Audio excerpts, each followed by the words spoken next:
नरसिंहपुर मध्य प्रदेश छिंदवाड़ा में cough syrup पीने से हुई बच्चों की मौत पर मध्य प्रदेश के उप मुख्यमंत्री राजेंद्र शुक्ला ने कहा, लगभग 12 प्रकार की दवाइयों के सैंपल जांच के लिए भेजे गए हैं। अभी 3 दवाइयों के सैंपल की जांच की रिपोर्ट आई है।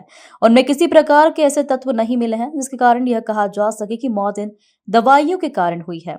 बाकी बची हुई दवाइयों के सैंपल की रिपोर्ट आज शाम तक आने की उम्मीद है। रिपोर्ट आने के बाद ही समझ में आएगा कि ये कफ सिरप के कारण हुआ है या अन्य किसी दवाई के कारण हुआ है।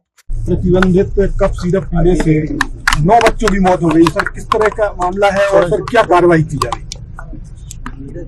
इसमें लगभग 12 प्रकार की ऐसी दवाइयां जिनको सैंपल जांच के लिए भेजे गए हैं। अभी 3 दवाइयों के जो सैंपल भेजे गए उसकी जांच आई है, रिपोर्ट आई है। उसमें कोई भी इस प्रकार के तत्व नहीं मिले हैं जिसके कारण ये कहा जा सके कि मौत इन दवाइयों के कारण हुई है। लेकिन जो बाकी बची हुई दवाइयां हैं, आज उम्मीद है कि शाम तक में उसकी रिपोर्ट आ जाएगी। जब तक उसकी रिपोर्ट नहीं आती है तब तक अभी कुछ भी कहना संभव नहीं है कि ये बात सही है कि बच्चों की मौत हुई है, लेकिन उसका कारण क्या है अभी मेरी और भारत सरकार भी लगातार जो उनके लैब्स हैं वहाँ पर जो सैंपल भेजे गए हैं उसकी रिपोर्ट प्राप्त करने के लिए हम लोग प्रयास कर रहे हैं।